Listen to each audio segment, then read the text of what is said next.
Midnight Express na naman mga igan. Ano? Ito tinapay na mala donut po itsura na paboritong kainin dyan po sa London.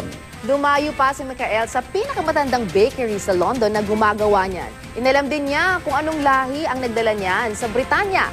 Narito na ang Midnight Express kasama si Michael Daes. Midnight talaga ngayon sa London. Napakalamig pero gutom na gutom ako. Kaya nagtanong-tanong ako sa mga tao. Tinanong ko kung saan pwedeng kumain pag ganitong oras. Ito ang sinabi nila. Ang pinakamasarap na kainan. Subukan niya natin. Dinala ako ng aking gutom sa isang tagong panaderya sa London. Ito ang pinakamatandang bagel bakery doon at umaabot sa 7,000 piraso ng bagel ang naibebenta nila sa isang araw. Bit-bit daw ng mga Jewish immigrant ang bagel sa United Kingdom mula sa Poland. At kung saan may malalaking Jewish population, sigurado may bagels.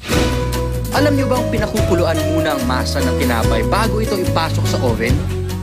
There's a lot of work in it. It's like you can see, we boil it up, put it on sticks. Other way, it's not. You just make them, put them on trays, put them in a prime in the oven. Ito raw ang sinaunang paraan ng pagluluto ng mga ito.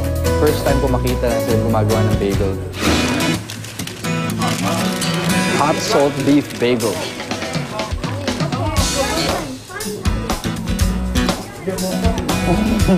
Oh my God! Ang sarap! Ang lambot ng beef. Akala ko matigas, mukha siya matigas. Pero mainit-init pa rin. And yung bagel, makapal, mabigat, pero malambot. I like it here. Gusto ko talaga dito. Magugustuhan ng mga Pinoy dito. Mahilig tayo sa tinapay. Nakikita niyo naman. Hanggang sa susunod nating kainan at kwentuhan, ako si Michael Daes para sa Midnight Express.